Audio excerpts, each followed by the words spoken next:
Welcome back, friends and family. Today we are on day 9 of our Hawaii vacation. We are on the island of Maui and going on a Maui Gold Pineapple tour, as well as exploring a national park later on in the video. Thanks for watching.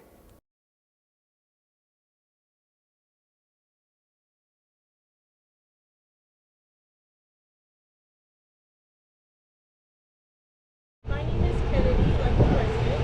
If you ever need me, call it out, okay? We're going to be together for about 90 minutes today. What we're going to do, we're going to talk about the processes. First, we saw some bits and pieces of how they run their factory and how they get this out to the consumer. And then next, you'll see we actually got to taste some pineapple.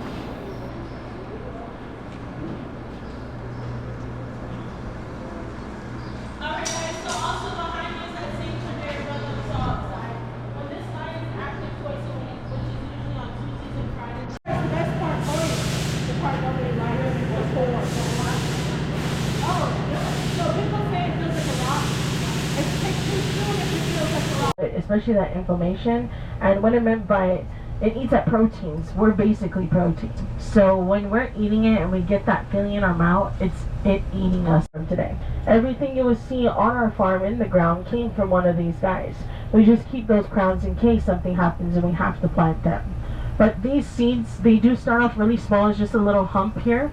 They get about this big, and then they're going to get about 3 feet high in the ground. They get really dense, really wild, the field, and it looks like a bush. So before that happened on that road to Hana here on Maui, so that's the same water system that you guys follow on the entire road to Hana. That is called the EMI, East Maui Irrigation System. That was built in the 1800s to irrigate sugarcane in the low-lying valley. We no longer produce sugarcane on island. So that is now irrigating all of the citrus and at any of our stops, if you're thirsty, this cooler here does have water in it. It looks like milk cartons, guys, but it's water, and there's a trash bin up here as well. We just passed the old compost pile. There's not much there. But our compost piles that we do have on our farm, they never hold more than 5%. When you go to the market to purchase a pineapple, before you can ever grab that fruit to smell it or to feel it, to pull out the leaves of it, you can't touch it. What are you looking for on the fruit? Color. That machine right there, you guys do want to remember, because that machine sprays your pineapples yellow. It's completely made up and out of the field. And remember, I said these plants get dense. It looks like one bush. So remember that layout, because it's kind of hard to imagine how someone would get in this field when it gets bigger. But remember, everything here is still harvested by hand, and it's still planted by hand. So it's a little hard to get in those fields, guys. And also, if you look ahead, we have a beautiful view of the mountain we are on, which this is Haleakala. There used to be 10,000 acres of pineapple on this mountain here. Today, our farm is down to 757 acres total. We are only growing pineapple. So basically, in 4 years, we can get 3 pineapples off of every plant we put in the ground. Long process. If you guys decide to grow a pineapple at home, which I'm going to teach you how to, and you're going to take home our crowns, so you can do it. If you do it, you can keep growing the valley and another 2 plants. So that valley is what the farmers walk through, and right here, you can't find that valley. It does not look nice at all to walk through these fields. It feels a lot worse than it looks. It feels like blades to your legs. So when our farmers are walking through the fields, they do have to suit down in a special material. It is a white leather canvas material, chaps, aprons, gloves, and rubber boots. But they just push through these plants, guys. They kind of do high knees. This part of the field right here is actually little baby pineapples. They were so cute, and they also showed us the flowering stage. You hear it? It's here. Oh. It's not like it's all everywhere. So it's a really slow drip, that water as well, guys. So in about a week, that plant gets that whole gallon, but it's just little holes that are dripping out onto the plant. I have 2 things. I'm gonna pass this around. Please take one into your hand and then pass it down to your neighbor. Crazy, but they do this to a lot of our produce today. Bananas, they spray them yellow. They change it yellow with the gas in a chamber. They do it to most things: strawberries, tomatoes, all types of things. And why? Because of the way that we shop. We shop with our eyes. That's the only reason why. Pineapples, you can see it even here. Pineapples are more yellow on one side than the other side. That machine moves like our bus in one direction. It sprays from one direction, guys. So that's why it looks that way. Okay, what can we do instead of color? What else do you guys try to do? Sniff its butt. Yeah, that's true. So we smell and feel their food. So when you cut shallow on a pineapple, you see those brown spots? That's the purple flower in the field dried up. That's all it is. When you cut off those brown spots, that's when you start to see those air pockets that I talked about at the processing center. So those air pockets are what fill up with juice, making it too dense. It sinks in our pool. It ends up in our compost pile.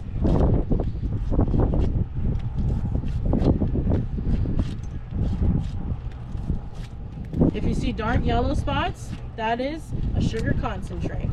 So if you like sugar, you're gonna like that part. But a pineapple is a good balance of sugar and acid, guys. Too much sugar, it loses its flavor. It's a little watery, and people do taste different things in the pineapple when there's too much sugar. A lot of people, about 50% of people, will taste hints of coconut in our sugary sides of our pineapple. Ooh, yummy. That looks yummy.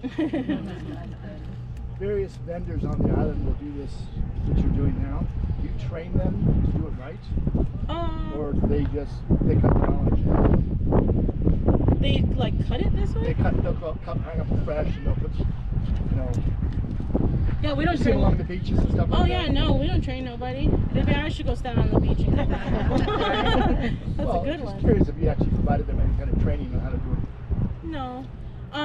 And guys, the way I'm cutting it is definitely not the right way to cut a pineapple. It's just the coolest way to cut a pineapple. When you're at home, you want to make sure you always get the bottom and top off so it's stable, right? And then we get the sides off. Once the sides are off, it's any shape and size is fine. There's no Look wrong at way. that black part. Oh, here? Yeah, I had a little ugly flower in there and it went deep. So when I come around, I am going to cut pieces like this, okay? Please, guys, take your toothpicks straight into the side of the fruit. When you cut from the top, it's slippery and you pull away, it usually falls off. So try to go from the side, but take your time. You're not in a rush. And I am going to show you guys that it always tastes different. The button holds the sugar, so it's always sweeter. The crown has more flavor. It tastes more like a pineapple. At home, we throw it in a bowl. We usually can't tell. But I'm going to start here, come this way. Next pineapple, I'm going to start here, reverse my cut. You'll get different sides, okay? All right, you're going to get all the sugar. You had pineapple for breakfast? I have pineapple every chance I It is so sweet. It's so delicious. Ooh, Can we help you? thank you. Let me get this part. Oh, I'm chewing my hair. Nope. Really good. Okay. That's the fields that we're facing was pineapple at the end of 2023 that was ready to harvest. The week of harvest, they cleared the land for the subdivision across the street and the animals moved onto the farm. In less than 1 week, the pigs took over 12 acres again. And what they did was they harvested seeds and they planted immediately. Next, we stopped at the Maui General Store. I'm probably pronouncing that so wrong, so I apologize. But this was right next to the pineapple tour, and the food was delicious. I had ubi steak tacos, which were A++.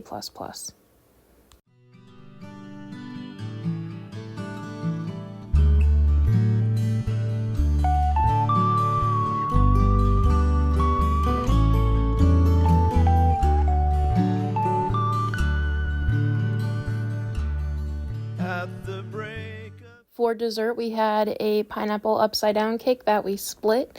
This was really good. Shout out to my dad. This is his favorite dessert. I wish you were here to eat it, Dad. There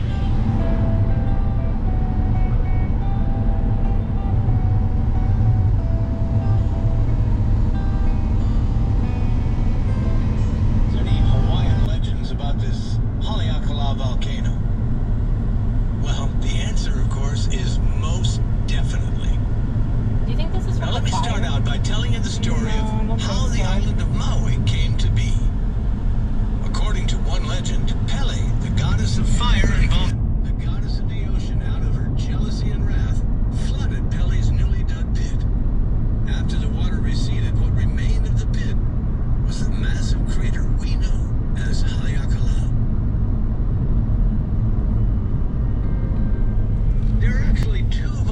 volcanoes here on Maui. On the east, of course, is Haleakala. But on the west is a much older volcano called Kahalavai. Purple flowers. Those are really And do you see the large flat area that runs between these two volcanoes?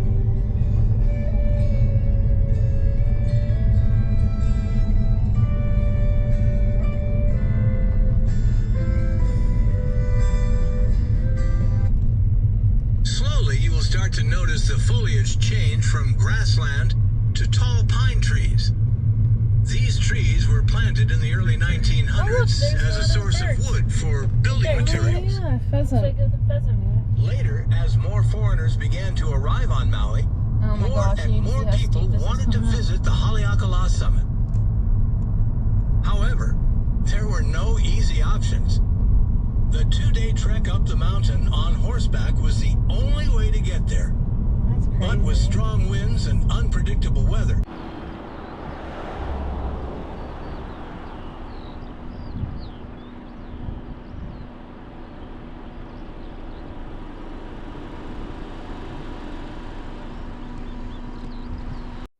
Next, we headed up to Haleakala National Park.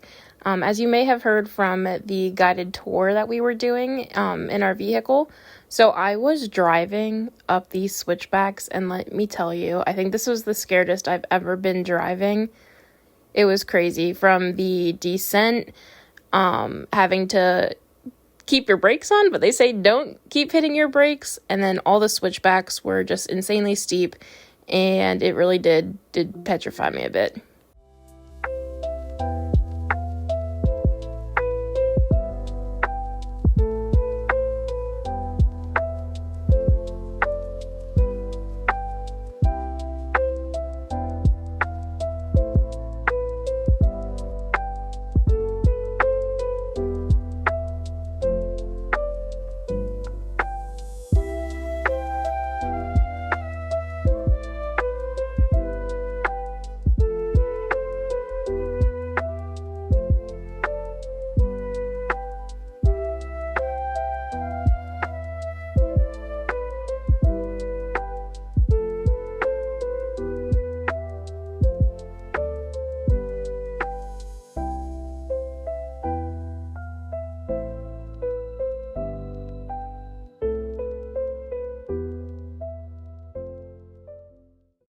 There were multiple pull-off stops that you could stop with your car and take a short walk and just kind of look out of the vehicle. So we did do that a bit, and we could see that we were getting closer up to the clouds, so that was pretty neat as well.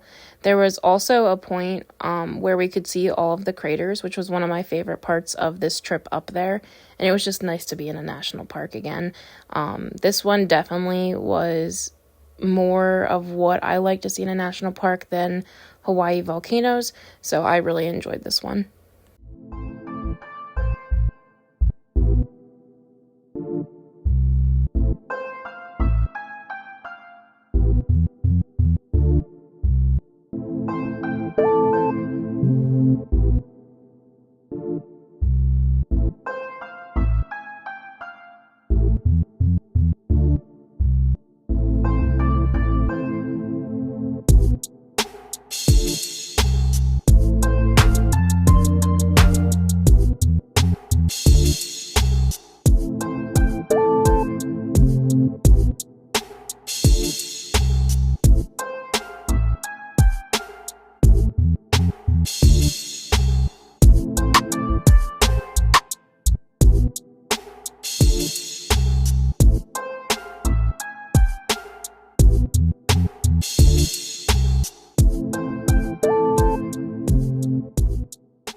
After the trip back down the mountain, which was very scary, I want to say so myself, we got some shave ice and we ended up going back to our rooms, enjoying the pool and just relaxing, cooking dinner, and it was overall a really good night and day.